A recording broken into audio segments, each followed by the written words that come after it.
más la mascarilla, por cierto.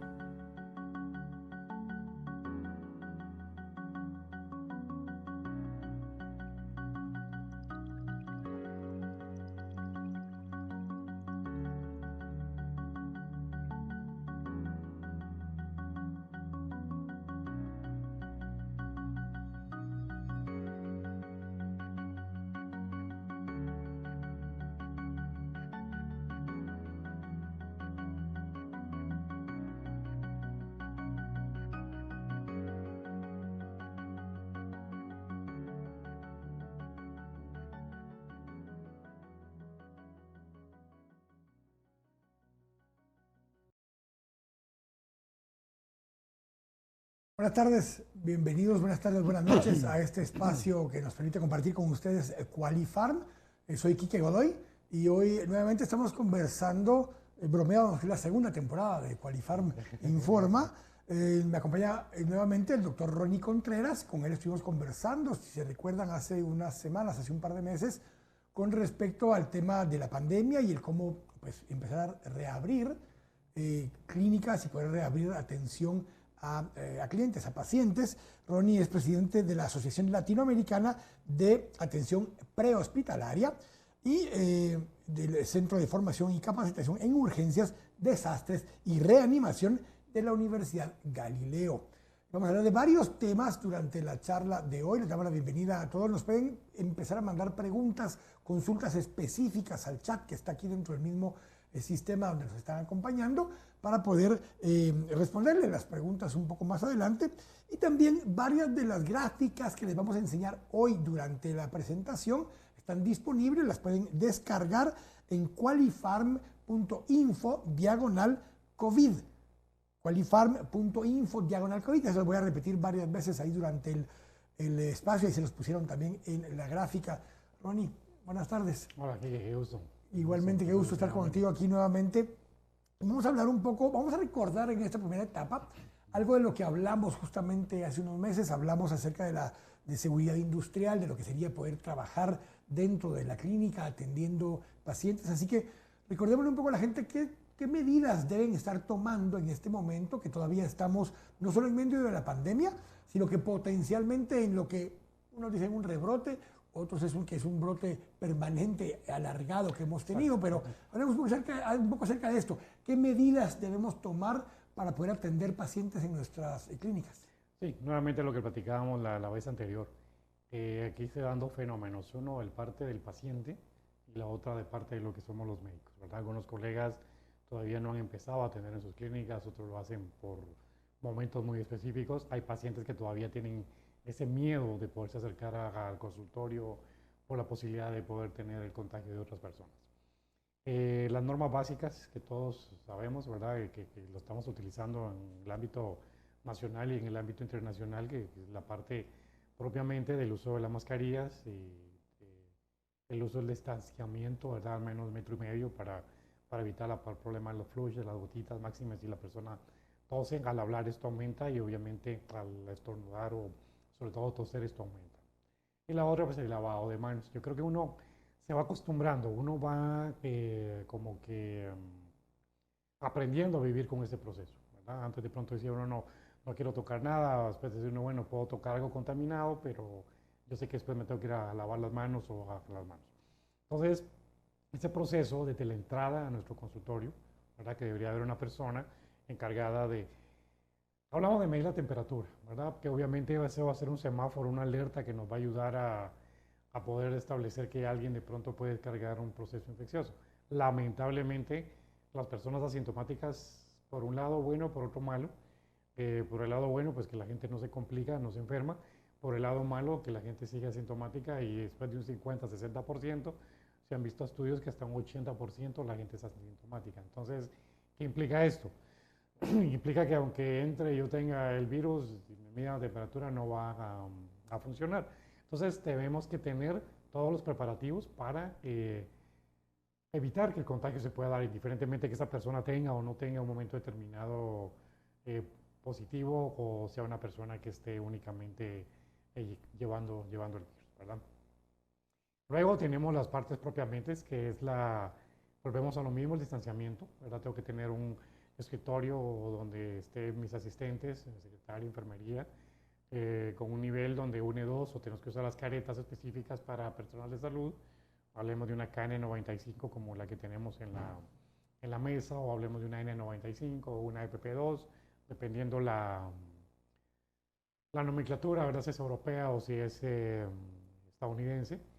Y la careta, o en su defecto, pues los protectores de vinil que tienen que haber, que ya está muy bien establecido. Platicábamos la reunión pasada, que está el acuerdo 79-2020, que sigue vigente, ¿verdad?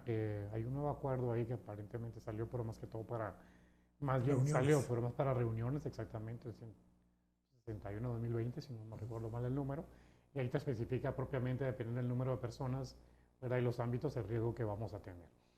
Y esto, aunque no es una reunión, no es una fiesta, no es una oficina, a la larga te termina siendo eso, porque tienes que ver el espacio que tienes en tu sala de espera, ¿verdad? Y dependiendo los metros cuadrados que tenga el número de sala de espera, son los números de personas máximos que debemos de tener en nuestra sala de espera para evitar no solo la separación, sino que cuántas personas concentradas. Que el aire acondicionado, que idealmente no debe utilizarse, y si se utiliza tiene que tener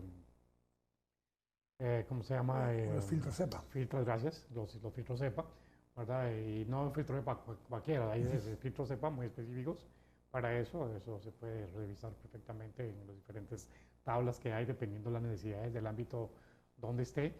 Lo otro es que generalmente nuestros consultorios, nuestras salas de espera, tienen muy poca aireación natural, ¿verdad? Entonces, lugares cerrados como este, por ejemplo, esto nos aumenta la posibilidad de contagio, ¿verdad? De que el virus se mantenga. Se sigue esa discusión si el virus se mantiene o no se mantiene en el aire, ¿verdad? Yo cuando discuto con gente le digo, es que eso no es cierto. Mira, yo no puedo decirte si es cierto o es mentira. Lo que sí te puedo decir es que los estudios establecen tal cosa. Y mientras el estudio me establezca esto, de pronto puede venir otro estudio que me diga lo contrario, pero mientras no me lo diga, yo voy a seguirme comportando como que lo que el estudio dice en este momento. Entonces, esa parte precisamente, ¿verdad? Luego viene lo que es el contacto propiamente del paciente, de las personas. Siguiendo en la sala de espera, importante, idealmente, el paciente debería llegar solo a nuestro consultorio. Si es una persona que no tiene la capacidad de poderse transportar solo, como un niño o una persona adulto mayor, o bien con una capacidad diferente, pues obviamente una persona máxima, ¿verdad? Eso es una parte muy importante. En la parte de la concentración propiamente dentro desde el consultorio, en la sala de espera. Luego de esto ya viene la relación con nuestros asistentes. Mantener siempre las distancias, ¿verdad? Primero en nuestras sillas de espera, mantener la rotulación, cuáles pueden ser usadas, cuáles no, para mantener el distanciamiento. Luego, decíamos el hecho de que nuestros asistentes tienen que usar sus caretas, aparte de su mascarilla, o idealmente sus divisiones de vinil para poder mantener esa distancia en la comunicación. La obligatoriedad que cualquier persona que ingrese a nuestro consultorio, a nuestra sala de espera, tiene que utilizar la mascarilla adecuadamente, ¿verdad? No en la barbilla, no abajo la nariz como muchos la utilizan. Ya luego viene la interrelación con la asistente, ¿verdad? Guardando siempre la normativa. Y ya luego vienen a esperar en la sala, y ya el momento en que entra a nuestro consultorio. Ya entra a nuestro consultorio exactamente las mismas especificaciones que estamos teniendo en el momento de poder aportar. La desinfección, ¿verdad? Desinfección del área propiamente de la sala de espera, del área del escritorio de la sala de espera.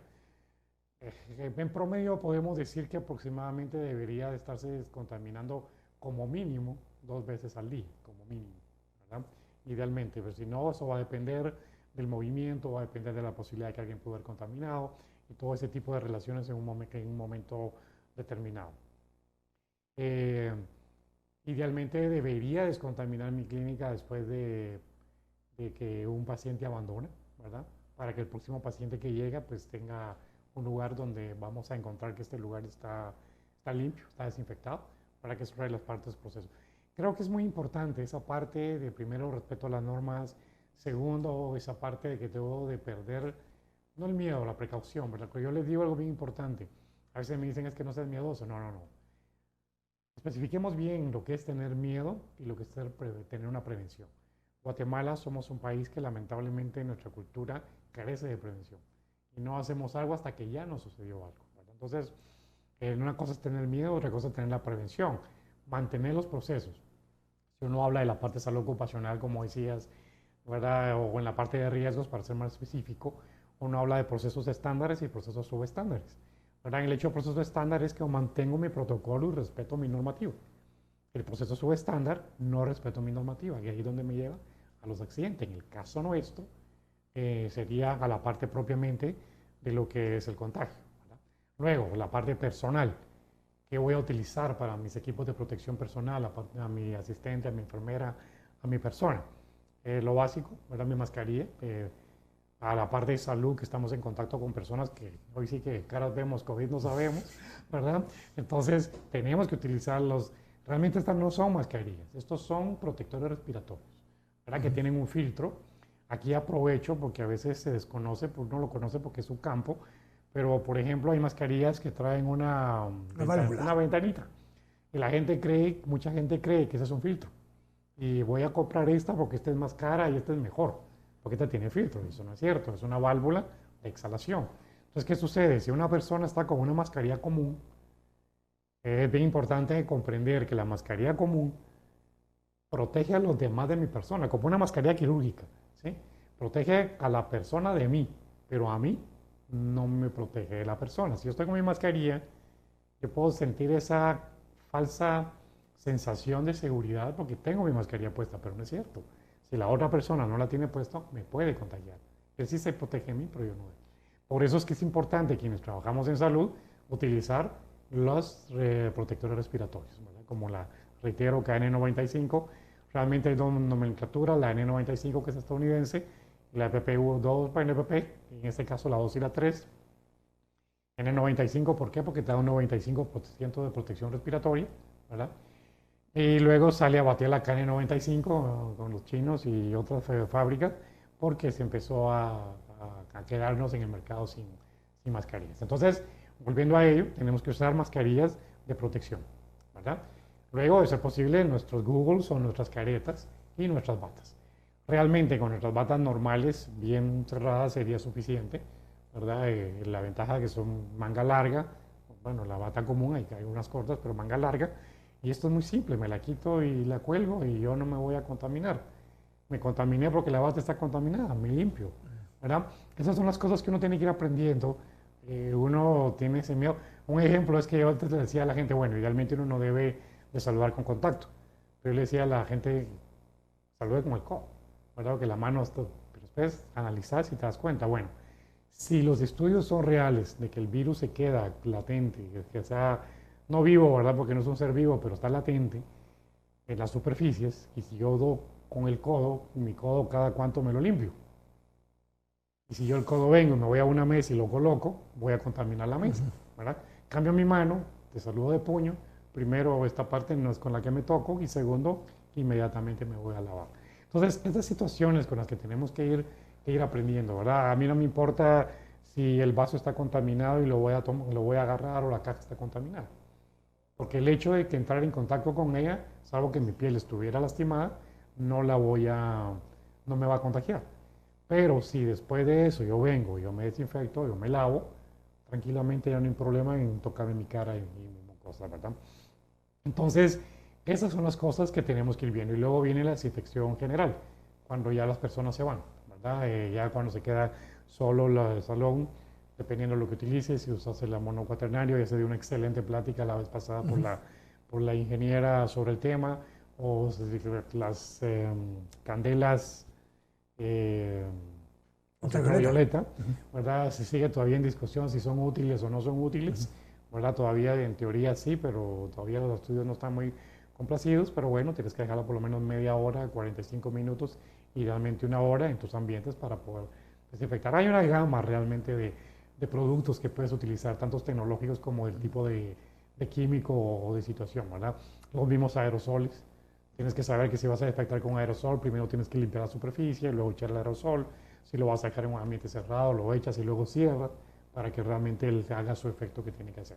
A veces son cosas básicas que no las sabemos porque no es nuestro ámbito, no es a lo que nos dedicamos. Entonces, y eso puede hacer que fallemos en un proceso. Y eso vuelve a la otra parte.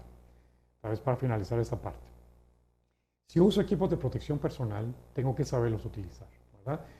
Desde el momento en que yo me coloqué esta mascarilla, para mí esta mascarilla en su parte externa está contaminada. Ya. Si por A o por B, porque a veces no le pica la nariz y mejor tengo la mascarilla, pero ya toqué la mascarilla, ok, ya la toqué. Me tengo que ir a lavar. Me la voy a quitar, me tengo que lavar, me tengo que limpiar, me la coloco, me vuelvo a lavar y me vuelvo a limpiar. Mascarillas idealmente no salen más de 8 horas consecutivas, algunos inclusive te hablan de 4 horas. Una parte muy importante es que si la mascarilla se humedece, tienes que cambiarla. O sea, personalmente cuando me toca ver varios pacientes seguidos, yo entiendo a muchos colegas que trabajan en hospitales, no digamos en los colegas que trabajan en los hospitales COVID, donde ellos van a estar ahí metidos con todos sus trajes. Solo tener la mascarilla y la careta y la bata puesta, solo eso ya te hace sentirte mal. Entonces, cada cierto tiempo tienes que irte a tu baño, quitarte tu mascarilla, hacer tu proceso, por dos cosas. Uno, por la sensación de libertad y estar tranquilo y atender bien a tus pacientes. Y dos, porque si mi mascarilla se humedece, pierde su capacidad. Luego, al quitármela, ya dijimos, al quitarla y al ponerla, tenemos que lavarnos. Si nos quitamos la bata muy bien, el proceso para quitarlo, se supone que lo que está puesto sobre mí no está contaminado, lo que está... Entonces, colocarla de forma que yo no entre en contacto, la voy a colgar, y ya sea que lo lógico sería que esa ya no la uso al día siguiente, sino que la lave, pero si no, bueno, desinfectarla con aerosoles y el proceso. Entonces, muchas veces en el quitar y poner los equipos de protección personal, nos corremos riesgo, ¿verdad? La forma de quitarnos los guantes, pues todos los colegas saben cómo hacerlo. En el momento, si usamos los blusones, ¿verdad? Que son para atrás, la forma de quitarlo, ¿verdad? Cuando lo voy a eliminar, cuando me elimino los guantes, todas son partes importantes, porque muchas veces, aunque hagamos bien los procedimientos en el momento de quitar los equipos de protección personal, muchas veces ahí podría haber contagio. Parte de la inquietud que teníamos la vez pasada es el tema de guantes. No hablaste ahorita en tema de guantes, pero el tema es, ok, entonces la alternativa es que cuando atendemos a nuestro personal y demás, use guantes. ¿Ayuda? ¿No ayuda? ¿Qué efecto tiene el que usemos guantes? Ok, te lo voy a dividir en dos partes. Personal médico, cuando me refiero a personal médico no solo es el doctor, sino que todo lo que tenga que ver, como dicen, personal no médico, personas comunes. Precisamente hoy estaba en una sucursal de una empresa, ¿verdad? Yo platicaba con la gente que tenemos guantes. No los usen. No te van a hacer ninguna diferencia con tener guantes o no tener guantes puestos para la gente común. Si tienes el guante puesto y te rascas la cara, da lo mismo. Exactamente, y ese es el punto que les menciono siempre. La gente que anda con los guantes puestos, ¿qué sucede? Tiene la falsa sensación de protección. Si yo tengo mi mano desnuda y yo toco algo, inmediatamente pienso, me contaminé. Y si me protejo y pienso en mí, ya no me toco hasta que me lave. Pero si yo cargo guantes, tengo la falsa sensación de seguridad de que el guante me protege. Y tal, toqué algo contaminado y pues tenía guantes, y ya vengo y me toco. Hay fotos, hay fotografías, hay videos donde gente que está en los restaurantes o en los multirestaurantes y está con los guantes puestos comiendo. Y lo que decía la vez pasada, en todo caso, tenga un botecito como estos que lo puede cargar entre la bolsa. Mucho más práctico. Y cuando en todo caso, con guantes o sin guantes, bueno, mejor si es sin guantes, exacto, te aplicas un poquito del gel y ya estás. O sea, es más efectivo eso que andar... Porque los guantes, en todo caso, antes de que se fuera a tocar la cara, tendrías que desecharlos, quitártelos, rascarte con la mano, porque la mano no está infectada, y te vuelves a colocar guantes. Y aún así deberías de limpiarte las manos. Pero para eso mejor te eches un poco de gel o de jabón y ya está. Igualmente, si te quitas los guantes, deberías de lavarte las manos o de limpiártelas porque no sabes si pudo haber ingresado algo. Aparte de una pequeña rotura del guante que no te des cuenta y eso puede entrar. Por eso los guantes realmente, para la persona común y corriente, personalmente creo que es algo que está contraindicado. Y los guantes, en todo caso, ya que el personal médico también te sirve para cuando si vas a estar tocando. Uno de los usos muy grandes que empezó fue cuando empezó más el tema del VIH y otros tipos de contagios que podían ser por contacto con la sangre o con líquidos que emanan de la persona.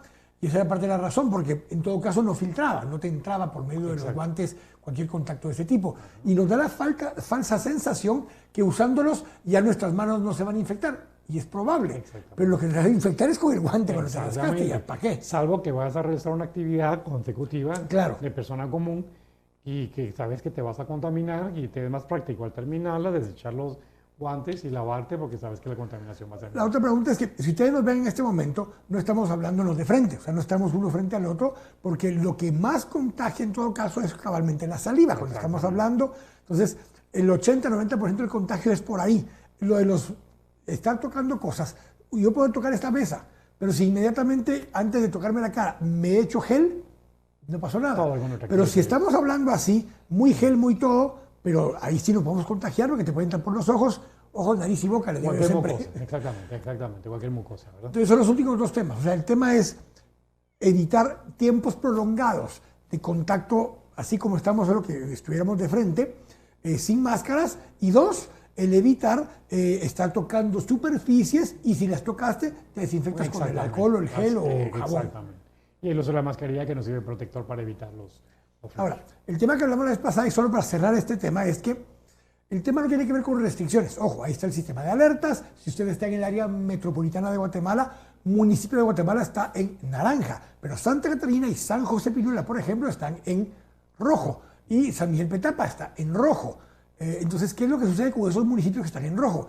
Esos municipios que están en rojo tienen otras medidas restrictivas, así que todo lo que estamos hablando es para términos generales. Pero usted tiene que estar consciente de cómo está su municipio para ver si puede estar atendiendo gente o no, por ejemplo, o si solo las puede atender en momentos de una emergencia. ¿Y cuántos metros de diferencia para cada persona? ¿Verdad? Que podemos hablar hasta 4.5 en un área roja, ¿verdad? Que es una parte un punto muy importante que acabas de tocar, porque esa es una otra situación, ¿verdad? Donde podemos y no podemos hacer ciertos tipos de situaciones. Y el acuerdo que salió publicado hoy, que es el que hablaba Ronnie hace un momento, tiene que ver más. Todo el sistema de alerta sigue exactamente como estaba antes. Eso no ha cambiado absolutamente nada. Sigue exactamente el tema de rojo, naranja, amarillo y verde. Pero hicieron uno especial hoy que tiene que ver con dos tipos de situaciones, o tres tipos de situaciones en particular. Uno tiene que ver con un lío que se armó hace unos días con un partido político, porque les habían dicho que no podían hacer asambleas de partidos. Entonces lo que hicieron fue aclarar que las asambleas de colegios profesionales, por ejemplo, que las asambleas de juntas directivas o de sociedades anónimas o de cooperativas o de organizaciones políticas, agregaron en el comunicado, todos ese tipo de eventos se pueden llevar a cabo siempre y cuando se cumplan con las normas de distanciamiento físico o no. Le dieron solo tres categorías: alto, moderado y bajo riesgo. No pusieron el semáforo igual al resto del sistema de alerta, pero para eso fue. Entonces, si usted va a tener una reunión, por ejemplo, de su condominio, yo sé que esto no tiene que ir con los médicos per se, pero vivimos en algún lugar todos, entonces ahí o condominio o un edificio o apartamento, donde tiene su clínica, o donde está la clínica o el colegio de médicos o cualquier cosa de ese tipo, pueden llevar a cabo reuniones físicas tomando en consideración ciertas medidas de distanciamiento físico, el uso de la mascarilla, lavarse o echarse con el gel antes de entrar y la toma de temperatura. Eso es un poquito para cerrar el bloque donde hablábamos de el poder atender a las personas. Y la última, tal vez que lo hablamos la vez pasada también, no es tanto lo importante si yo voy a limpiar la superficie porque la gente no se va a contagiar. Lo importante es porque le damos la sensación de seguridad a los posibles pacientes que estamos limpiando constantemente, y eso les da más tranquilidad de querer llegar a la clínica para poder atenderlos en la clínica. También, aparte de estar limpio, la sensación de seguridad que va a tener la gente. Que es el ejemplo que decíamos la vez pasada. ¿Ustedes creen que las municipalidades bachan a las 7, 8 o 6 de la mañana o de la noche porque sea más eficiente esa hora? No, están bachando a esa hora para que usted vea que están bachando y que están haciendo su trabajo. Entonces, si la señora de limpieza ve que hay gente en su sala de espera, que salga a dar una limpiadita, que eche un poquito y pose un trapito, porque además de que efectivamente está limpiando, la gente le da la sensación de que está más seguro. Tenemos esa parte, porque esa era la parte donde, recordando lo que hablamos en la temporada anterior de Qualifarm con respecto a este tema, pero ahora les queremos hablar de la otra alternativa. Asumamos que en su municipio está todavía muy restringido el tema de moverse, que puede llegar a suceder nuevamente, que nos cierren. Toda Europa, muchas ciudades en Estados Unidos ya están volviendo a cerrar, no a los extremos que estuvimos en un momento dado, pero algunos países están cerca de eso. No estoy diciendo que va a pasar en Guatemala ahora, pero es posible que suceda. Entonces, la alternativa B es poder atender a los pacientes por medio de un teléfono, por medio de una computadora, por medio de cualquier otro mecanismo, llamada telefónica, un WhatsApp, una videoconferencia, para poder atenderlos a distancia. Entonces vamos a empezar a hablar un poco acerca del uso de la innovación, de la tecnología, de estas herramientas para atender a nuestros pacientes, Ronnie. Sí, excelente, la telemedicina. Ahora realmente la telemedicina no es nada nuevo. ¿Verdad? La telemedicina, si empezamos a ver sus conceptos básicos, son en 1924, ¿verdad? Hace muchos años. Luego, en los años 50, se retoma la temática de la telemedicina, pero sobre todo en los años 70, La telemedicina precisamente en la atención médica prehospitalaria se empieza a utilizar, donde los paramédicos pues, tienen sus entrenamientos altos, ¿verdad? A veces, bueno, en nuestro país es un país donde se desconoce mucho lo que se entrenan muchos paramédicos en Guatemala, el entrenamiento en lo que es la medicina de emergencia, propiamente en la atención de emergencia. Pero se empieza a hacer porque, por ejemplo, va en la ambulancia, tiene un electrocardiograma, por ejemplo, ¿verdad? Y necesita el apoyo. Entonces, los equipos de telemedicina envían a una central donde está el médico lo del electrocardiograma, se interpreta y se apoya. La telemedicina se ha utilizado inicialmente en esos ámbitos, ¿verdad? La telemedicina ha tomado mucho auge por la COVID, pero también porque realmente cada vez más necesitamos monitorear. No solo aquí en Guatemala, ¿verdad? Guatemala, a pesar de ser un país en desarrollo, ya tenemos enfermedades crónicas de tercer mundo, ¿verdad? Y tenemos la parte, perdón, la parte de la telemedicina. Entonces, hay aparatos actualmente fabulosos que tiene el paciente, lo tiene colocado, tiene en su teléfono la app, está monitoreando la concentración de oxígeno, el electrocardiograma, o sea, monitoreo de varios tipos, un aparato muy simple y sencillo, con la misma aplicación telefónica, y inmediatamente el paciente puede enviárselo a su médico. Y eso se usa ya en una forma crónica en muchos lugares. En Guatemala recién está empezando a darse eso, no por la COVID, sino porque se está empezando a implementar. Pero también por la misma COVID se empieza a hacer la telemedicina. Se tienen las ideas que no podemos dar una consulta por teléfono. Es más, muchos colegas dicen, es que mire, no, yo por teléfono a usted no le puedo dar una consulta. ¿Verdad? Ya está, hay bromas ahí que le ponen teléfono en la espalda para que lo quiera oír el doctor. ¿Verdad? O cómo yo voy a estar dando una consulta por teléfono. No, hombre, ¿cómo va a hacer eso? No, o sea, hay niveles, hay momentos. Si usted no le quiere llamar consulta médica por los asuntos legales, pues dígale asesoría médica telefónica. Máxime son pacientes ya crónicos que usted conoce perfectamente y le van a empezar con cierta sintomatología que usted sabe que poder hacer. O hay consultas básicas que uno sabe, o sea, de por sí en la misma clínica, hay pacientes que bueno, por lo menos nosotros que ya estamos viejitos, que nos enseñaron que la clínica para nosotros es fundamental. Ahora actualmente te mandan 40 exámenes y a ver a qué le pega y ya después ya toma un diagnóstico. Ahora nosotros estamos muy basados en nuestra clínica. A veces llega el paciente en la clínica y solo con la historia, los síntomas y verlo, ya sé qué tiene. Y ya lo subo a la camilla solo para que no diga este doctor ni me examinó. ¿Verdad? Y a reconfirmar así, ok. Y ya está, sí, dime. Pero pongamos un ejemplo. Sí. Yo te digo, porque experiencia personal, alguien de mi familia, el poder atender a alguien, por ejemplo, para darle un tratamiento de la COVID.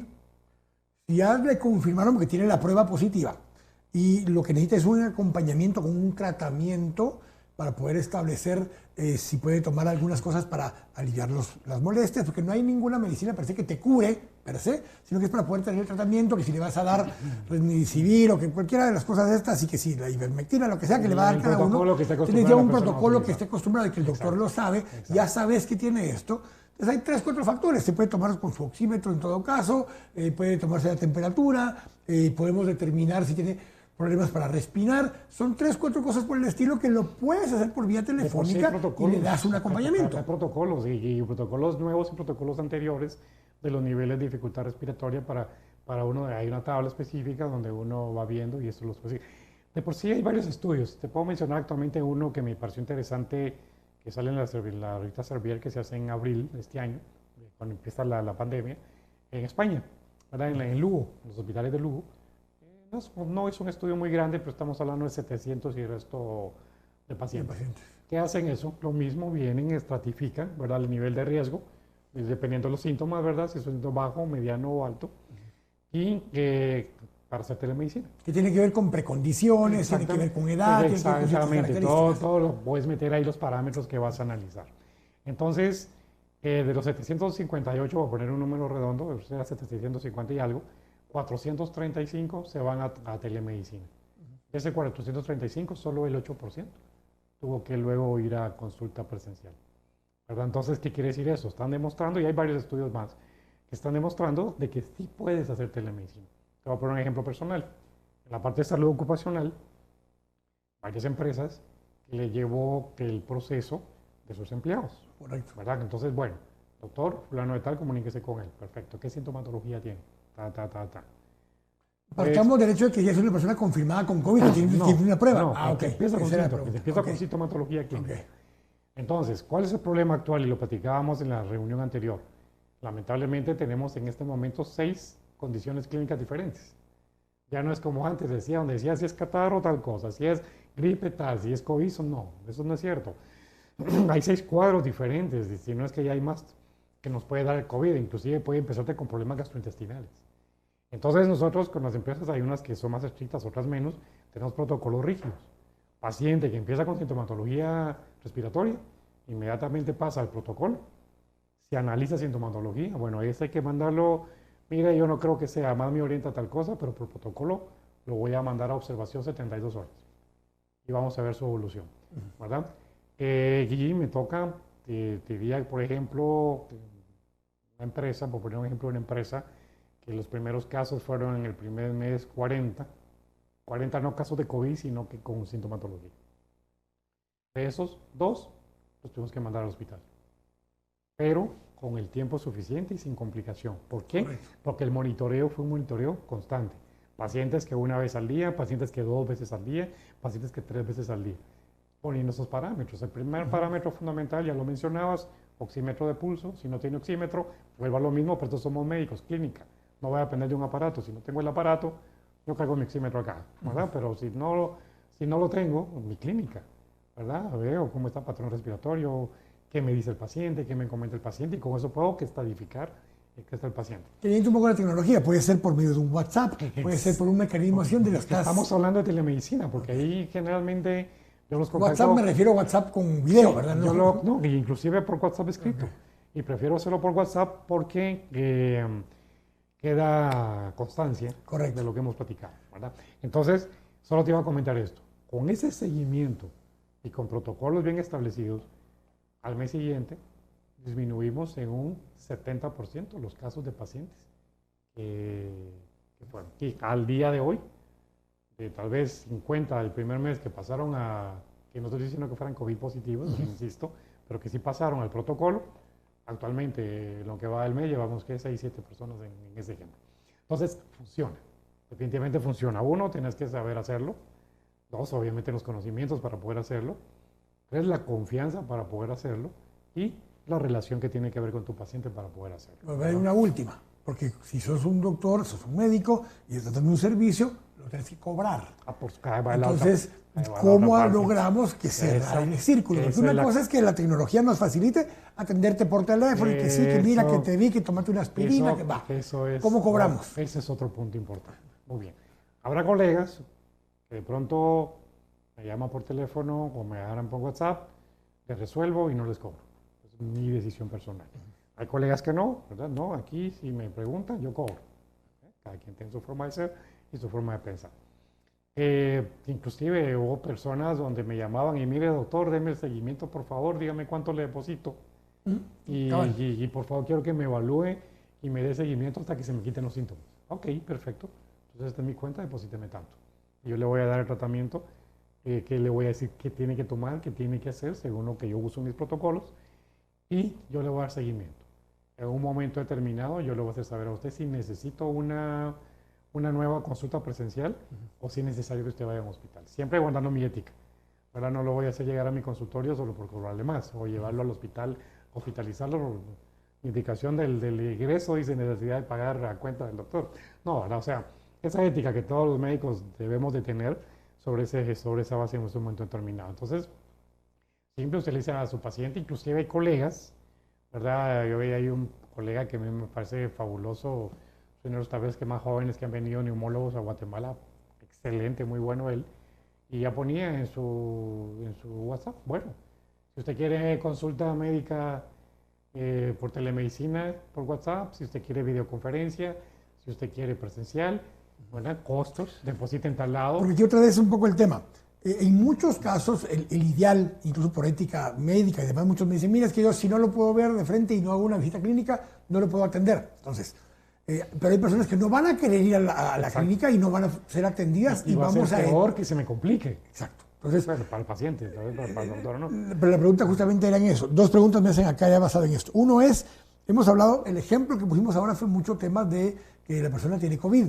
Pero ¿qué pasa si es otro tipo de enfermedad? Porque el tema de COVID se puede prestar a eso, pero aplica para otro tipo de enfermedades. Lo mismo, o sea, yo sé que un paciente hipertenso tiene hipertensión y yo sé mis parámetros de cuándo es, dependiendo si usamos la escuela europea o la escuela gringa, si es normal, si es prehipertensión, si es hipertensión y los diferentes niveles que hay, ¿verdad? O la europea, que si tal ya es hipertensión grado 1 o todo lo demás.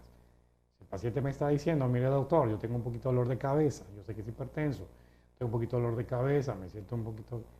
¿Tiene aparato para la presión? Sí. Y normalmente si es una persona que es hipertensa, lo más probable es que tiene un medidor de presión lo que te estaba en casa en este momento. porque sería normal, ¿verdad? ¿verdad? La presión, mándemelo. Ok.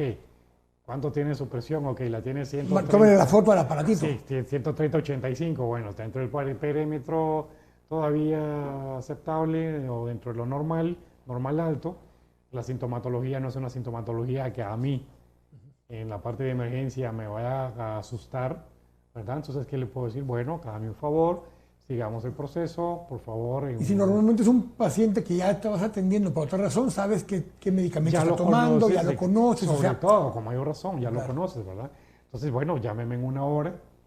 Es más, yo he tenido pacientes y, bueno, miren, tome tal situación, llámeme. Por supuesto, vuelvo a lo mismo, evaluación de riesgo, ¿verdad? De pronto, el sesgo de hacer yo medicina de emergencia, eso hace que me facilite. Y pongamos este ejemplo, si es alguien que ya es paciente tuyo, que tienes una historia clínica con esta persona, entiendes cuáles son las precondiciones que tiene y tiene un problema, en esos casos es más, digamos, adecuado un seguimiento por vía de telemedicina, claro. Porque si la persona es de alto riesgo, no quiere salir a poder contagiarse. Voy a poner un ejemplo, yo veo muchos pacientes adultos mayores en mi consultorio. O sea, de los pocos pacientes que tengo, la mayoría son adultos mayores. Y que yo al inicio prefería, les cobrara o no les cobrara, prefería resolverles si podía por teléfono, porque no, por cobrarles en mi consultorio, los iba a arriesgar a que ellos llegaran a tener una complicación, personas adultos mayores, ¿verdad? Entonces vuelvo a lo mismo, riesgo. Si mi percepción médica es que con los datos que el paciente me está dando, mejor si es una videoconferencia para poder verlo, para nosotros la parte propiamente en la semiología es la ciencia que te estudia todos los síntomas y signos. En la semiología nosotros lo que es la observación es una parte fundamental del inicio, ¿verdad? Si yo lo estoy viendo y yo creo que ese paciente lo puedo dejar en casa y le puedo dar seguimiento en casa, lo voy a dejar. Correcto. Yo sí tengo un parámetro bien fundamental. Desde el momento en que entro en duda, ya no vale la pena seguirlo en telemedicina. Correcto. Si entro en duda... Te hago el comentario porque el doctor Suárez también nos decía, por ejemplo, dice él, es conveniente como sugerencias relacionadas con la COVID-19. Decía, no digamos con aspectos cardiológicos, así como en traumatología, sugerencias de los exámenes físicos son básicos, pero tú por eso estás poniendo el nivel de riesgo. Sí, exactamente. Yo creo que aunque estamos hablando específicamente de la COVID, lo que son ámbitos en que los puedes desarrollar en cualquier ámbito. Correcto. Eres una persona especializada en el tema o eres una persona con conocimiento en el tema. Correcto. Máximo lo que platicábamos, conoces a tu paciente. O sea, yo entiendo... Si es un paciente nuevo, es riesgoso partir de cero por telemedicina. Yo entiendo y respeto la forma de pensar de mis colegas. Yo respeto mucho a mis colegas y respeto su forma de pensar. Si hay un colega que dice, no, cuento, yo no veo a nadie que no vea físicamente, bueno, su decisión. Eso ya es, si lo queremos ver así, es su problema. Ya es decisión. Pero también te pasa lo contrario. Puede ser un médico que está muy aprensivo, puede ser contagiado y dice, yo no recibo a nadie y si alguien me quiere hablar, lo voy a atender, pero solo atiendo en telemedicina clientes regulares míos que ya conozco su historial clínico. Por eso es mejor muchas veces no hacerlo por llamada que no puedas grabar, pues si en todo caso grábala. Por eso yo reitero, yo prefiero hacerlo por WhatsApp escrito para que quede bien establecido cuál fue el proceso, qué me dijo el paciente, cómo estaba el paciente. Que uno sabe la sintomatología, sabe qué sintomatología el paciente lo puede complicar, qué sintomatología el paciente no lo puede complicar. Pero hablando de lo que tú decías ahora, hay ciertas herramientas, WhatsApp no es tanto, pero digamos un Zoom o un Teams o cualquiera de estas otras alternativas te permite grabar el videos, evento que estás llevando a cabo. Entonces estás hablando y está en cámara los dos, eso queda grabado y puedes guardarlo en tu archivo. Si tú deseas, para cualquier cosa que suceda el día de mañana, tú puedes tener ahí qué se dijo, qué no se dijo y qué se fue lo que se comentó. Ver el aspecto físico del paciente. Correcto. La verdad es que estaba con dificultad respiratoria, perdón, vio el video donde está su dificultad respiratoria. Ahora, si tenés si tenés esa experiencia, solo con oír al paciente ya sabes, me llaman, usted está congestionado, ¿verdad? Claro. Usted tiene un poquito de dificultad para respirar, ¿verdad? Sí, o sea, se nota, o sea, yo reitero, vuelvo al punto. Si hay colegas que no se sienten con la confianza o no les interesa hacer telemedicina, yo eso lo respeto. Ya sea porque no les gusta, ya sea porque creen que no es conveniente o por cualquier situación. Pero que se puede hacer, definitivamente se puede hacer. Los comentarios que te hacía eran un poco el doctor Flores en esa línea, diciendo, Ajá. miren, obviamente el ideal de los ideales es la cita presencial. Eso no tiene No hay discusión. discusión. Pero entendiendo las condiciones actuales, hay ciertos tipos de consultas que pueden ser por este medio. Principalmente, uno, si conoces al paciente, es un paciente ya regular, tienes un historial clínico y solo estás dando seguimiento a una condición previa. Exactamente. Y por último, si obviamente lo que logras es documentarlo por medio de un Zoom grabado o un Teams o cualquiera de estas, de un Google Meet, cualquiera de estas que te permite grabar, tienes un respaldo adicional para que quede guardado. Pero me hacen otra pregunta. Me dicen, ¿se podría abarcar más en términos como telemedicina y telesalud? ¿Hay diferencia entre telemedicina y telesalud? ¿Hay diferencia entre ambos términos profesional o técnicamente? Cuando se habla de telesalud, que es un aspecto más amplio, donde que estamos hablando, porque recuerde que la telemedicina no solo es consulta médica. Telemedicina son imágenes diagnósticas, telemedicina son laboratorios, telemedicina, por ejemplo, ahorita venía para acá un paciente muy interesante, porque usted lo mira, es completamente normal, pero tiene plaquetas en 500,000, tiene glóbulos blancos hasta el cielo. Lo he estado tratando y no hay nada, se le hizo los exámenes que habría que hacer, ¿verdad? Médula, todo y lo demás y todo normal, ¿verdad? Está ahí en estudio en este momento, pero me manda el examen. ¿Qué opina? Opino tal y tal cosa. Y creo que deberíamos de hacer KBIC solo con ese examen. ¿Por qué? Porque yo ya conozco al paciente. Correcto. Pero idealmente, digo, hagamos una reunión la próxima semana para poder tomar decisiones y poder hacer una nueva evaluación. Cuando es viable, no hay discusión. Uno tiene que ver a su paciente. Ahora, ¿ha habido alguna normativa, como han emitido, cuántos van? 61 acuerdos ministeriales durante este año? El Ministerio de Salud, creo que de los años que más acuerdos ministeriales han emitido.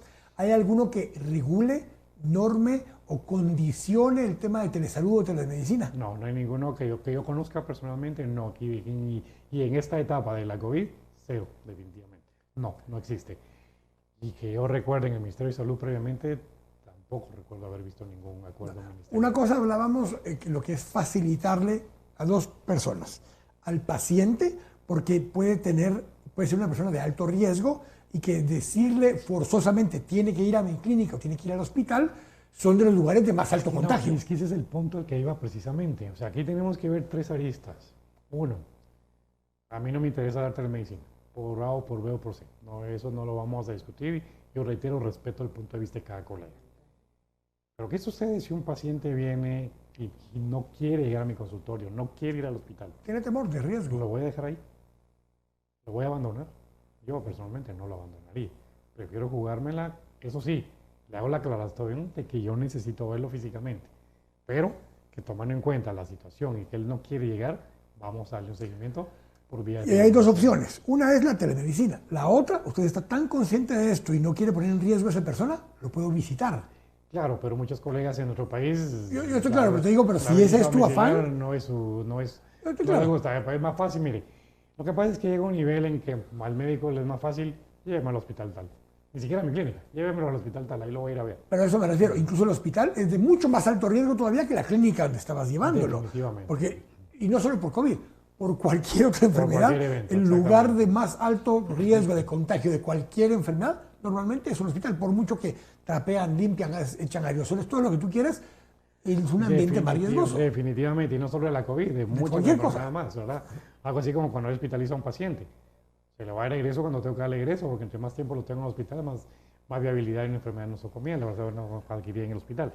Entonces, volvemos a retornar con lo del paciente. No lo voy a abandonar, uno. Dos, si yo lo conozco, eso sí, yo tengo que querer hacer telemedicina, porque hay pacientes que la ley de las enzimas, ¿verdad? Encima. Sí, llámeme en una hora, y si él no me llamó, yo lo llamo a la hora. Correcto. ¿Cómo va la presión? ¿Cómo se siente? ¿Cómo está su frecuencia cardíaca? Mire qué dice el aparato, mire, quiero ver el video, quiero ver cómo estamos, o sea... Y hay cosas y casos clínicos muy distintos. O sea, estamos hablando incluso de los casos de COVID. si el 80-85% va a pasar o asintomático o sintomático leve, de todos modos, poder atenderlo de esta forma nos facilita a todos. Uno, no sale esa persona que puede estar contagiando gente a estar yendo a una clínica o algo para que lo atendamos de algo que ya sabemos en un altísimo porcentaje qué le tenemos que decir que debe hacer. Que debe de hacer, exactamente. Entonces es un primer filtro. Y el seguimiento cerrado, ¿verdad? Porque son pacientes que tienen que, como mínimo, estarlos controlando una vez al día. Como Ahora, mínimo. justamente aquí el doctor Urdarte me dice, pero los signos clínicos son importantes de evaluar. Ejemplo, signo de rebote en apendicitis aguda. Ese y otros no se podrían evaluar graves por medio de telemedicina. Volvemos al punto fundamental. Pacientes que sí puedo hacerles telemedicina, pacientes que no puedo hacer telemedicina. Pero yo acabo de tener un caso en dolor abdominal. Bueno, tóquese tal lugar, tóquese de tal forma, haga tal cosa, duele, no duele, duele cuando usted presiona. Son tus ojos, así de simple. O sea, la persona que está haciendo el examen está diciendo que siente y que no siente. Tengo duda. Y te puede orientar. Tengo duda, no me da certeza. La mínima duda, véngase para el consultorio, váyase para el hospital. No quiero ir, perdone, usted puede tener tal y tal situación y si usted se queda en casa es bajo su responsabilidad. Lo que estamos hablando para nuestros oyentes, iba a decir oyentes, televidentes, pero bueno, por medio de esta plataforma, observadores. Es decirles, miren, no estamos diciendo no atienda a la gente en la clínica, al contrario, los que puedan y estén dispuestos a llegar a la clínica, los atiende en clínica. Pero habrá casos en su momento donde llevarlos a la clínica los pone en más riesgo que poder atenderlos por este mecanismo. Y hay casos o temas que no es discutible y tienen que ser atendidos presencialmente. Hay algo básico que se llama criterio médico. Tan simple como eso, tu criterio médico. Tu criterio médico te va a establecer, pero primero, si fuera un algoritmo, el primer disyuntiva es quiero o no quiero. No quiero, ni nada que discutir. Si quiero, mi criterio médico. O sea, llenan las características y para poder darle una telemedicina, sí o no. Y habrá casos donde Ronnie, tú dirás, mire, si en este caso no puedo dejarlo solo a nivel de telemedicina, necesito poder verlo físicamente. No, mire, no me siento cómodo con llegar, ok, no me hago responsable de que ya no quiera asistir. Personalmente yo le sigo dando el seguimiento, haciéndole ver que es bajo su responsabilidad. Que yo tengo la necesidad de evaluarlo, ¿verdad? Y físicamente, tengo que verlo, hacerle una evaluación presencial.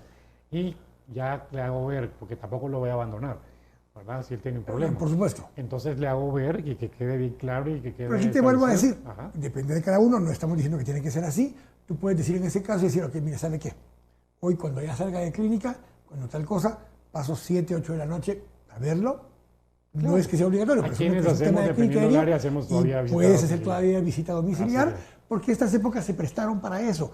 Hay condominios donde hay algún médico que vive en el condominio. Entonces, muchos de estos médicos en los chats del condominio dijeron, miren, cualquiera que tenga algún dilema que no quiera ir, yo lo puedo acompañar. ¿Por qué? No estoy abriendo mi clínica, no estoy yendo al hospital, estoy aquí en casa, si alguien necesita algo, me consulta por esta vía. Si quiere y necesita que lo pueda observar, puedo ir yo a su casa. Sí, ahí se dan muchas aristas, un poco de todo. Deseo, comodidad. A mí no me interesa dar telemedicina, no me interesa hacer visitas domiciliarias, para mí es más cómodo esto, lo otro. Además, en los hospitales hay otro valor agregado negativo. Generalmente, la mayoría de hospitales te obligan a hacerte un hisopado previo a entrar al hospital, al paciente. Y eso es un problema a muchos pacientes que por eso prefieren no llegar. Ahora, parte de lo que estábamos viendo acá, porque aquí estoy leyendo acá porque me están mandando los mensajes, me dice el doctor Teilheimer, dice, ¿qué pasaría si el paciente hace la consulta vía telefónica? Muestra sus radiografías, ultrasonidos, uno diagnostica, le indica al paciente que lo quiere evaluar en clínica y el paciente indica que es consulta telefónica y que es gratis. ¿Cómo hacer que el paciente pague la consulta? Porque aquí hay dos temas. Hay muchas personas que cuando ya lo estás atendiendo, el atender a alguien por vía telefónica es como parte del servicio que ya les diste. Esa es la parte gratuita. Pero si la clínica, la relación en este momento por esta telemedicina, ¿tú puedes cobrar esa telemedicina? Claro. Yo creo que se tiene que hacer la advertencia. Uno tiene todo el derecho. Si el paciente no está en un momento de emergencia, porque tal vez para hacer la diferencia, emergencia hay riesgo de vida. En la urgencia es algo que hay que atender rápido, pero no hay riesgo de vida. Si no es una emergencia, igual un médico puede decidir si atiende o no atiende a alguien. Y ponía este ejemplo porque otras profesiones. Yo hago consultas en otro tipo de temas, en temas de comunicación, en temas de economía. Tengo empresas con las que hay algún tipo de servicio donde me pueden hacer consultas. Y cuando me hacen consultas, ellos saben que la consulta implica un cobro. Y que después de que hicimos la consulta, le emitiré una factura y se la mandaré a dejar electrónicamente y él me depositará una cuenta que ya tenemos de común acuerdo establecido. Entonces, en estas épocas en que la gente te dice, mire, como es por teléfono, no es consulta. Yo creo que ahí es donde uno tiene que ser claro y directo. Disculpe, yo realizo telemedicina para su comodidad y para que usted no tenga que salir de casa y no se ponga en riesgo. Pues la consulta o la asesoría, para no poner el número de consulta, la asesoría médica telefónica, usted le tiene un costo de tanto. Porque igual es su trabajo. O sea, uno no cobra por la ubicación, no cobra por tiempo, cobra por su conocimiento. Y cobra por la responsabilidad. Correcto. Porque después la persona que no te quiere pagar es la que más probablemente te va a querer demandar. Que ese es un problema que nunca debe dejarse por un lado, la parte legal. Y ese es un poco el tema, porque otra vez, hay responsabilidad profesional y eso implica responsabilidades legales, obviamente.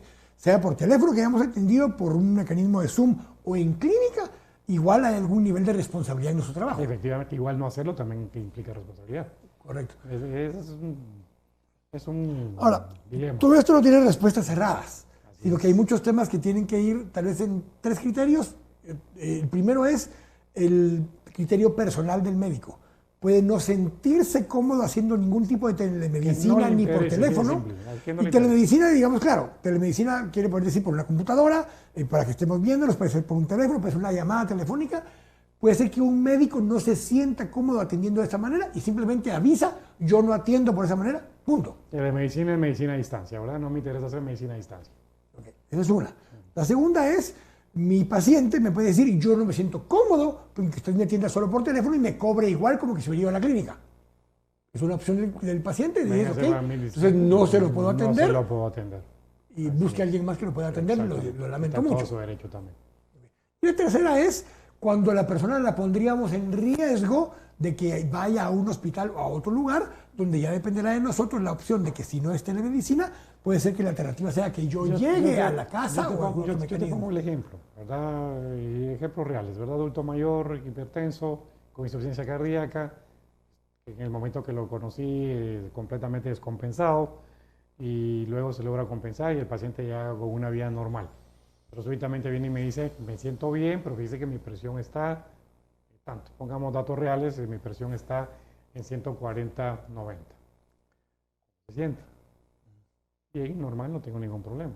Ok, para mí 90 de presión no es algo que me alarme, por lo menos a mí. Criterio puede variar. Mi falta de conocimiento no me diga, estás equivocado, ¿verdad? A mí no me asusta. Entonces, ¿qué le puedo decir? Bueno, descanse, haga tal cosa, haga tal sugerencia, me hace la presión en 1 hora y me llama. Si antes de eso usted tiene alguna sintomatología, avísenme.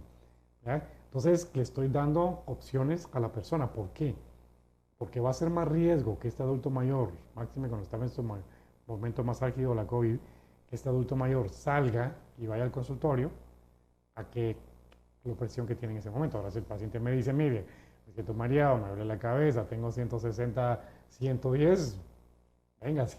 Y eso no se lo puedo atender por telemedicina. Ni en mi clínica. Muy probablemente hay que ir al hospital de una vez. Exactamente, ¿verdad? Porque si igualmente no le voy a poder hacer el mayor cosa en mi clínica, mejor que se vaya al hospital y le evito andar en diferentes lugares. Si el paciente está renuente, pues lo hago ver que es bajo su responsabilidad, ya le digo qué puede hacer para mejorar en el lugar y darle seguimiento, ¿verdad? O sea, eso varía dependiendo de tu experiencia, de tu deseo, del conocimiento, de tu forma de pensar, porque yo vuelvo a lo mismo, respeto a los colegas. Claro. Y si la forma de pensar de alguien es yo no veo paciente, si no lo veo físicamente, está en todo su derecho. Me hacen esa otra pregunta. ¿Qué pasa o en qué momento o de qué forma le notificamos, confirmamos o informamos al paciente que, como que si fuera estas versiones grabadas, ¿verdad? Su llamada puede estar siendo grabada, no eres el mensaje, su llamada es una consulta médica y será cobrada. Si no está de acuerdo, cuelgue en este momento. Estoy haciendo una exageración, pero... No, que es la realidad, no es la realidad. Es lo que tienes que hacer. Si tienes la posibilidad de tu sistema tecnológico que te permita, primero, antes de que responder, que una llamada donde te diga cualquier consulta en telemedicina será cobrada a un costo de tanto, estás en todo tu derecho. Y la persona de elegir si la toma o no la toma. Obviamente tenemos una responsabilidad con la salud de nuestros clientes y pacientes, pero también tenemos un derecho a cobrar por el servicio que estamos otorgando. Trabajo. Y aunque sea por vía telefónica, podrá decir, mira, porque solo estoy llamando para una consulta. Igual es tu conocimiento, igual es tu tiempo, igual es tu responsabilidad. Son tres cosas en las que eso está como el chiste del ingeniero que llega a arreglar una máquina que nunca nadie podía arreglar, ¿verdad? Y agarra el tornillito y lo aprieta, y le dice cuánto son, 10,000 quetzales. ¿Por qué? Un quetzal por el tornillito que... Y uno pues saber qué tornillito había que apretar y cuántas vueltas había que darle. Exactamente. Cuarto de vuelta. Esa es la diferencia. Pero la pregunta es porque no estamos acostumbrados a esto. Así es. Entonces la pregunta es, mire, me siento incómodo cobrándole a alguien solo porque me llamó. Exactamente. No, pues pero es que si me llamó, hay tres cosas. Uno, el paciente no tuvo que llegar hasta la clínica. Eso tuvo un ahorro de costo y de tiempo para el mismo paciente, no tiene que llegar. Combustible, movimiento. Parqueo. El pago de la consulta, a ver dónde me parqueo. Bueno, pero segundo, le estoy resolviendo un problema. Y el problema se lo voy a resolver ya sea acá o en la clínica. Es cierto, hay parte del proceso que tendría que haber tenido una parte clínica. Pero también puede suceder que tú le dices, mire, esta consulta que está aquí forma parte de un tratamiento. Y el tratamiento va a incorporar unas 3 consultas. ¿Por qué? Esta primera que tuvimos, yo ahora le voy a decir qué examen necesito que se haga, me enviarán los exámenes a mí de vuelta, yo haré un diagnóstico, tenemos una segunda llamada, donde yo le diré, este es el tratamiento que considero debe tener. O si es necesario que usted esté presente, porque no le puedo decir absolutamente nada si no lo aclara el examen. Y la tercera es, aquí está el tratamiento que le sugiero, y aquí viene la siguiente pregunta. Receta. Resulta ser que sí tengo que darle algún tipo de receta, porque algo de lo que yo le estoy sugiriendo que tome, sí requeriría una receta. ¿Cómo se procede en ese siguiente caso? Escaneado. El escáner. Y las farmacias ya te aceptan el escáner y los seguros te aceptan el escáner también. Exactamente. Así. ¿Okay? Lo que ya hicimos la consulta, porque sí hicimos todas estas consultas antes, tanto el doctor como el equipo de Qualifarm, como su servidor, hicimos las consultas con los seguros. Muchos de los seguros o planes de salud, que son dos cosas distintas, tienen servicio de telemedicina propia. Donde lo que le dicen es, mire, usted quiere poder hacer una consulta, llame a este número y lo va a atender alguien y no tiene costo. Está incluido dentro de su plan de seguro. Y se hace en muchas aseguradoras y se hace muchas telemedicina que se hace actualmente en esa forma. Eso es distinto a que le digan, mire, usted va a ir con el doctor Ronnie y el doctor Ronnie le va a cobrar y ese seguro esa consulta la puede cobrar al seguro. En algunos seguros se lo permiten como un cobro ex post, distinto a cuando muchas veces si ustedes tienen atienden o aceptan algunos seguros o planes de salud, tienen ustedes un trato donde el paciente cuando llega, si es autorizado, le pagará 25, 50, 75 quetzales por la consulta y un monto X está preautorizado con su plan de seguro o la aseguradora que usted firmó un contrato. En esos casos hicimos la consulta con casi todas las aseguradoras y ninguno acepta la telemedicina ni la telesalud, sino que en esos casos solo se acepta que la persona haga la consulta al sistema de salud que ellos tienen. Exactamente, así es. Lo digo para que también lo tengamos todos claro. Para que estén claros todos. Entonces, si usted quiere poder atender a alguien, es porque esa persona le va a pagar a usted la consulta médica. Si usted quiere por servicio atender a la persona y darle esa consulta sin costo, está en toda su libertad de poder hacerlo. Pero también está en su libertad profesional de cobrar por esas consultas que haga, aunque sea que sean por vía telefónica. Y yo reitero, estamos hablando de telemedicina, de consulta médica, porque la telemedicina en sí, como tal, la telemedicina, no se basa específicamente solo en la atención médica, ¿verdad? Por eso insisto que están los sistemas de monitoreo y todo lo demás que hay, laboratorios, etcétera, ¿verdad? Cómo funciona la telemedicina en los diferentes ámbitos. Hay una pregunta que nos habían hecho al inicio, no la hice porque me entró un poco tarde y ya estábamos en ese otro tema. Pero del mismo doctor Telheimer había hecho esta consulta con respecto a los temas de limpieza y demás. La pregunta creo que la respondiste parcialmente, pero es para limpieza de pisos y escritorios. ¿Qué piensan del uso del amonio cuaternario? El amonio cuaternario, querido por unos y odiado por otros, ¿verdad? Sí, el amonio cuaternario se ha demostrado que es se puede utilizar definitivamente, ¿verdad? Que es un químico que puede ser utilizado a las concentraciones adecuadas, ¿verdad? No vamos a entrar a discutir aquí concentraciones porque eso es muy sencillo. El producto que usted compra ahí le va a explicar cómo hace las diluciones diferentes y diferente el ámbito donde lo que sí definitivamente está en Guatemala vetado es que usted no debería de rociar pacientes o personas en su negocio de cualquier ámbito con ningún químico y entre esos el amonio cuaternario. Eso sí está bien establecido. Ya acá hay un acuerdo específico donde lo veta, ¿verdad? Donde no tiene que hacerse. Pero para limpieza y desinfección, definitivamente sí, se puede hacer. Y dependiendo, reitero, para el ámbito donde se va a utilizar, la concentración que se va a utilizar. Y una vez más repito, no entramos a la temática de ilusiones, porque eso va a depender en dónde se compre y cómo venga la presentación de la monocuaternaria. Ahora, justamente en toda esta dinámica, en todo lo que estamos hablando, el objetivo de poder tener esta charla con ustedes, que Qualifarm nos ha puesto a la plataforma para comentar y conversar con ustedes, era estos dos. Uno, poder recordarles las cosas que tenemos que hacer para poder darle un ambiente más seguro, de más certeza, de más confianza al paciente que sí va a llegar a nuestra clínica. Y uno mismo también. Y que uno mismo y tu equipo. Para que ese fue lo que hablamos, fueron 20 minutos, que fue un resumen de la temporada anterior de Qualifarm, donde hablamos del tema. La segunda parte explicaba esta dinámica. Ojo, no estamos diciéndole usted vaya y solo atiende por telemedicina. Hay cosas que no se pueden atender por telemedicina. Criterio médico. Y la última es poder comprender que si usted va a dar un servicio de telemedicina, tiene todo el derecho de cobrarlo. Y lo único que tiene que hacer es aclararlo desde el inicio con quien le quiera hacer la consulta. Es algo muy simple que usted pondrá el criterio otra vez médico, pero también profesional es suyo. Usted podrá decir, mire, si me llamó de repente y me dijo, mire, fíjese que tengo tal dolor de oído y que tal cosa, usted considera que para eso es un paciente ya regular suyo y como parte del servicio al cliente, se lo quiere resolver la consulta sin cobrarle, entonces tiene derecho también de hacerlo.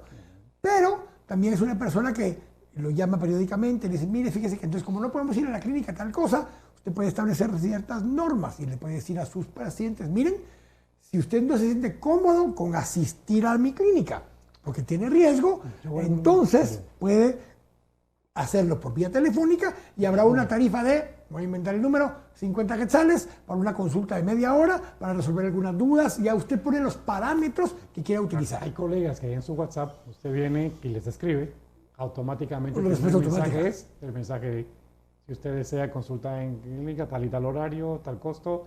Si usted quiere consulta por esta vía, tal costo. O telemedicina, tal costo. De hecho, en ese concepto hay WhatsApp Business. Usted puede montarse a un sistema de WhatsApp Business y eso lo que hace es que automáticamente cuando alguien le consulta algo, el sistema automáticamente le responde y le va a decir, y es el del doctor, le va a decir, si usted lo que necesita es una consulta médica, la tarifa es tanto, apache 1 o escribe el número 1. Si usted quiere tal y tal cosa, una cita para tal cosa, ponga el 2. El sistema lo permite. Usted puede montar un sistema de WhatsApp Business que le permite atender mejor y más claramente a sus pacientes. Exactamente, efectivamente así es. Y da la información. Y hasta si son de aquellas personas que están un poquito de pena, hay colegas que gracias a Dios ya aprendieron y yo cobro y si me quieren buscar que me paguen, ¿verdad? Y hay algunos que no, que son un poquito más apenados. Eso te facilita el hecho de no tener que decírselo al paciente, sino que ya el paciente decide si continúa o no continúa. En medio de lo que hablamos de las clínicas y de lo que hablamos de esta alternativa de telemedicina, tú mencionaste un par de herramientas que son de innovación. Hay equipos que ya permiten hacer cierto tipo de tratamiento, no de tratamiento, de diagnóstico. De monitoreo y diagnóstico. Hablemos un poquito acerca de eso. Sí, hay aparatos que se venden acá, ¿verdad? Que puede monitorear oximetría, presión arterial, electrocardiografía, inclusive si el paciente le da taquicardia, si el paciente le da frecuencia cardíaca alta. Estamos aquí hablando entre colegas, ¿verdad? Si le da bradicardia, automáticamente lo puedes hacer de tal forma en que automáticamente le da un aviso al médico, ¿verdad? De poner los parámetros específicos donde lo querés al paciente y si ese paciente se sale, automáticamente que le puede avisar al teléfono, por ejemplo, obviamente teniendo la plataforma, al teléfono del médico que lo está tratando. Si el paciente viene y le puede mandar el electrocardiograma, o sea, hay formas de poder hacer, por eso te digo, la telemedicina no es simplemente una consulta médica. O sea, la telemedicina hay muchas formas de poderla llevar. ¿Verdad? Sí, es un paciente cardiópata, o insuficiencia cardíaca, excelente. Hágale el monitoreo, colóquele el equipo de monitoreo y usted puede hacerle telemedicina al paciente. Es más, te da el alerta alarma en aquel paciente. Correcto. Donde más rápidamente vas a activar si en Guatemala hiciéramos las cosas como deberían de hacer, el sistema de emergencia, donde alertas la llamada para que ya la ambulancia te pueda llevar al servicio donde te van a atender o tu familia te coja y te lleve al hospital, ¿verdad? Cualquiera. Correcto. O sea, existe algo que se llama cadena de la vida. La comunidad alerta al sistema de emergencia, pídales que llegara la ambulancia con el sistema hospitalario, hace la coordinación con el hospital, si llega al hospital, ahí se da el tratamiento final. Pero si no, simple, él viene a la comunidad y llega por su cuenta donde llega el servicio médico. Toda esta dinámica y parte del objetivo, como les insisto, que Qualifarm lo puso a disposición para ustedes, para los médicos, era esto, darles un poco más de información. No estamos diciéndole qué es lo que tiene que hacer, es el criterio de médico, pero además criterio personal de cada uno. Inclusive te quería comentar esto, hablando de cosas más serias, síndrome coronario agudo. Precisamente acabamos de tener un congreso hace unos, a finales de octubre, precisamente, un congreso internacional con varios países, y una de las discusiones finales fue el síndrome coronario agudo. Y viendo todo ese proceso, como ya en muchos lugares tener los sistemas de alerta para poder que la persona rápidamente pueda alertar en su comunidad, y ya luego de la comunidad poder alertar a su médico y el médico poder alertar al servicio hospitalario para todo el proceso médico, ¿verdad?, que tiene que llevarse para poder ser más rápidos en la atención de los síndromes coronarios agudos. En Guatemala estamos muy atrasados en muchas cosas, ¿verdad? O sea, no tenemos, por ejemplo, lugares cardioprotegidos, por ejemplo, como debería de ser por ley en estos tipos de procesos cuando se dan estos problemas. Y te pongo el ejemplo, síndrome coronario agudo, porque estamos hablando de algo claro, complicado, ¿verdad? Más complejo, exacto, más delicado. Exactamente. Y lo reiteramos, esto es un aporte de Qualifarm para poder resolver algunas dudas en momentos distintos, en momentos extraños. Y ojo con esto, porque no es que termine el 1 de diciembre. Esto es un tema que nos va a durar tiempo. Tal vez cerremos un poco solo con este tema, y es que todos ustedes son médicos, pero sabemos que el proceso de vacunas, la vacuna más rápida que había habido en la historia, tardó 4 años en salir al mercado. Esta es tiempo récord por todo lo que se facilitó en todos los países del mundo que certifican vacunas para que saliera antes. Ahora, aún y que Pfizer, AstraZeneca, Moderna, y ni hablemos de las chinas y las rusas, estarán en el mercado realmente en acceso al público en general segundo trimestre del próximo año probablemente. Antes de eso estarán accesibles para personal médico de atención que está en el sistema de salud a nivel mundial. No todas las vacunas, porque precisamente correcto, la persona que está a cargo de la Comisión de COVID decía, ¿verdad?, que había ciertas vacunas, por ejemplo la de Pfizer y Moderna, que iba a estar muy difícil el acceso a Guatemala, y que lo más probable que era la de Astra. Y no aún así, AstraZeneca, la de AstraZeneca, que es distinto, metodología incluso, distinta proceso de vacuna, va a estar disponible probablemente antes, porque son parte de COVAX. COVAX es el sistema mundial que le permite acceso a vacunas a todos los países del mundo, que no son los países más ricos del mundo. Entonces, todo esto lo digo porque, entendiendo eso, no va a regresar a la prenormalidad de esto para nada en el corto plazo. Un año mínimo. Y entonces esto implica que si usted me dice, mire, yo solo voy a atender a la gente que quiere llegar a mi clínica, va a tener un problema, que hay cierta parte de la población que no va a querer asistir a clínicas, punto. Y no podemos dejarlas fuera de poder tener acceso a servicio médico. Varios pacientes que te lo dicen claro, mire, yo no lo quiero llevar porque no quiero ir a una clínica, no quiero ir a un hospital.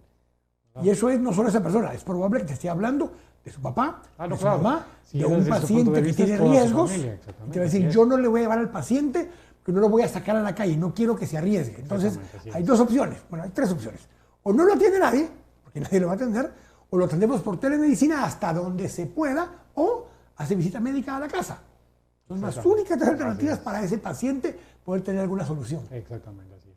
Entonces, ese era un poco el objetivo, es poder acompañarlos a ustedes en estos procesos, decirles, miren, esto no es una solución definitiva, pero son alternativas para que usted también pueda mantener su negocio. Porque, perdone, yo sé que somos médicos, digo, ustedes en general, yo sé que hay conceptos y principios de atención a la salud y los compromisos que ustedes han hecho profesionalmente, pero de esto se vive, claro, es su trabajo. Entonces, tiene que poder encontrar las alternativas para resolverlo. Y le pongo mi ejemplo. Esto que estamos haciendo el día de hoy, esta semana he estado en 4 seminarios distintos con diferentes clientes o con diferentes proyectos, y uno cobra por poder hacer ese tipo de servicios, porque miren, no, si te sientas en tu casa y abres tu computadora y atendés. Sí, pero uno tiene que tener un par de horas para preparar el material, porque me piden hablar de los ODS, me piden hablar de tal tema, entonces preparo el material, eso lleva tiempo.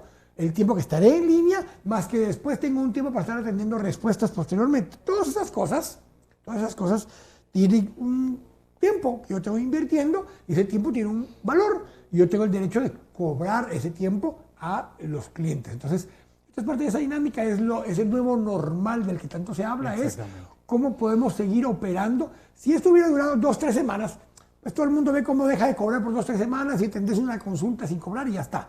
Pero esto es de largo plazo. Y entender esto implica cambiar el modelo de negocio y la forma en que atendemos pacientes. De eso se trata. El modelo de negocio, sí. Y yo terminaría con eso nuevamente, criterio médico. Es una base fundamental. Y yo creo que hasta por ahí llegamos, no sé si tenemos alguna otra pregunta por ahí que me quieran compartir dentro del sistema, pero creo que el objetivo era compartirles a ustedes esto, decirles que Qualifarm lo que está también es para poder atender en ese tipo de consultas y vamos a este ejemplo, sus visitadores médicos. La mayoría de ellos, por la misma situación del edificio donde ustedes están, de las clínicas donde ustedes están, de normas propias como lo que acabamos de hablar, no permiten que pueda atender el visitador médico, por ejemplo, de Qualifarm o de ningún otro laboratorio para poder atenderle. Y hemos tenido que encontrar desde Qualifarm mecanismos distintos de atenderle.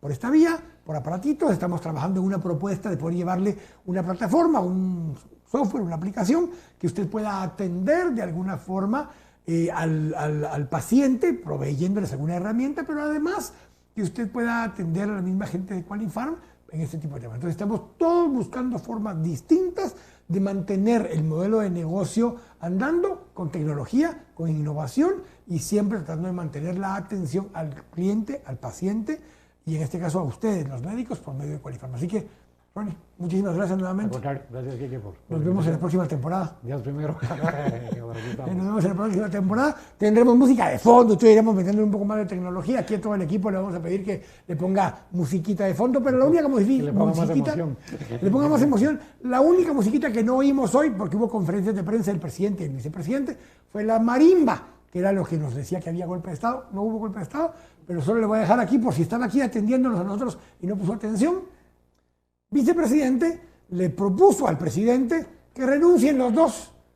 Le puso otras cositas por ahí, le dijo, mire, si no quiere que saquemos el centro de gobierno, revisemos gabinete y demás, pues le propongo que renunciemos los dos porque no estamos resolviendo el problema. Resumen de lo que pasó el día de hoy, así que ahí se lo dejamos, eso fue de extra ya que los estuvo escuchando aquí mientras fueron las 2 conferencias de prensa. Así que, Ronnie, muchísimas gracias. Nuevamente, gracias. A ustedes, a nuestros amigos de Qualifarm, gracias por la oportunidad de compartir con ustedes. Ronnie. Colegas, sí, buenas noches, muchas gracias.